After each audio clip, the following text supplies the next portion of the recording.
ఈ వేదిక మీద ఇంకొక వ్యక్తి గురించి నేను మా అన్న గురించి ఎప్పుడు మర్చిపోయినా. రాజేందర్ అన్న గురించి మాట్లాడితే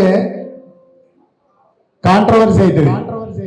పాట పాడితే పెద్ద యుద్ధం విపత్తే వస్తుంది తెలుసా మీకు. ఒకసారి ఒక పాట రాసిన నేను, బహుజన సంకల్పమా నిరుపేదల నేస్తమా, అలపైన కిరీటమున్న సామాన్యుల నేస్తమా, రైతన్నల మిత్రమా కూలి జనుల క్షేత్రమా, తెలంగాణ భూములకి ఆకుపచ్చ వర్ణమా, ప్రజా ఉద్యమాల నుండి ఉదయించిన కిరణమా, ప్రజాస్వామ్య విధానాల్లో పొందిన తేజమా, రాజకీయ రంగంలో నీ నడవది సాధ్యమా, బహుజన సంకల్పమా నిరుపేదనేస్తమా, అలపైన కిరీటమున్న సామాన్యులనేస్తమా. ఈ పాట పెట్టిన పెంట తంట అంతా ఇంత కాదు, నవ్వుతాను చూసిరా. నన్ను ఇంటికి పిలిచి తమ్మి నీకు దండం పెడతారా భయ్, ఈ పాట యూట్యూబ్ లోకి డిలీట్ చేయరని అడిగితే చెప్పిన నేను, హుజరాబాద్ లో మీరు ఉన్నప్పుడు నేను ఒక పాట రాసిన, ఒక్కొక్క అడుగు వేసి నువ్వు నడువు ఈటల రాజేందర్ అన్న గెలుపు కోసమై. ఈ పాటలో నాకు ఏం చెప్పిందంటే, తన భూమిని వదిలి తెలంగాణ భూమి స్వేచ్ఛ కోరుకున్నవాడు ఎవరున్నారే? ఎవరు లేరు. వైఎస్ రాజశేఖర రెడ్డి గారు ముఖ్యమంత్రిగా ఉన్నప్పుడు, కరీంనగర్ వచ్చినప్పుడు, అన్న శాసనసభ పక్ష నేతగా ఉన్నప్పుడు పిలుచుకొని మాట్లాడుతానని పిలిస్తే ఆయన లోపలికి పోతాడు. పోయినప్పుడు వైఎస్ రాజశేఖర రెడ్డి గారు ఏమడుగుతారు అంటే, ఏ రాజేంద్ర తెలంగాణ రాదు కాదు, కేసీఆర్ తో కాదు, నీతో కాదు, నువ్వు కాంగ్రెస్ లో కలవు, నేను కేంద్ర మంత్రిని చేస్తా, నేను రాజుని చేస్తా అని మాట్లాడతాడు.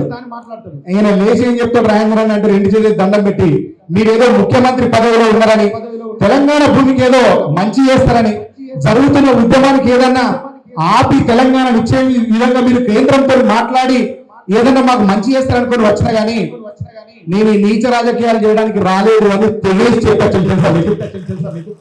అట్లా చెప్పి రావడం వల్ల వచ్చిన పర్యవసానం తెలంగాణ వచ్చింది. తెలంగాణ రావడానికి ముందు వైఎస్ రాజశేఖర రెడ్డి గారితో ఈటల రాజేందర్ గారి మాట్లాడిన తర్వాత మధ్యలో సంఘటన జరిగింది. ఆయన ఇప్పుడు ఇల్లు కట్టుకున్న స్థలం ఆనుకొని ఓఆర్ఆర్ ఉంటది. యాక్చువల్ గా ఆ ఓఆర్ఆర్ ఇంకో 2 కిలోమీటర్లు ముందు పోవాల్సింది ఉండే. అది వెనకకి ఎందుకు వచ్చింది అంటే, తెలంగాణ ఉద్యమానికి డబ్బులు పెడుతున్నాడు ఎవడా అని ఎతికితే ఈటల రాజేందర్ అని తెలిసి, ఈటల రాజేందర్ ఎక్కడ దొక్కుదాం ఎక్కడ చంపుదాం అని ఎతికితే అక్కడ ఆయన ఇల్లు కట్టుకునే స్థలంలో భూమి ఉందండి, దాన్ని మనం ముందుకు ఇస్తేనే నష్టపోతుడు అని చెప్తారు, లేదా దిగొస్తాడు అని చెప్తారు. రాజేందర్ అన్న 2 కిలోమీటర్లు అవతల పోవాల్సిన భూమిని ముందుకు తెచ్చి చేసినప్పుడు పిలిపిస్తారు.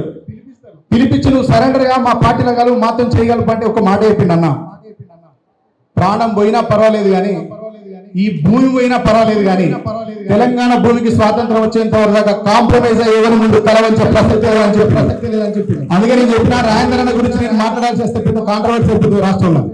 కాబట్టి రాజేందర్ అన్న గురించి ప్లాంట్ గానే నేను మాట్లాడకుండా పోయినా, కింది పోయినాక మా శ్రావణ్, పాటమ్మ రాంబాబు తమ్ముడు, గంగా చెల్లె, మా వాళ్ళు మా పరివారం అంటుండే ఏమంటారు, నువ్వు రాజేందర్ అన్న గురించి మాట్లాడలేదు అంటారు. మాట్లాడితే ఇంత చరిత్ర చెప్పాల్సి వస్తుంది. ఆయనకు నాకు స్వచ్ఛందంగా ప్రత్యక్షంగా కిషన్ అన్నకు నాకెంతుందో తెలంగాణ ఉద్యమంలో రాజేందర్ అన్నతో కూడా నాకు అంతే ఉంది. రాజేందర్ అన్న నేను విపరీతమైన పోరాటాలు చేసినాం, విపరీతంగా అరెస్ట్లు అయినాం. మొన్నటి దాకా ఉండే రైల్వే కేసు ఉప్పల్ది ఉన్ను కాజీపేటది చెప్పు, చాలా పెద్ద చరిత్ర.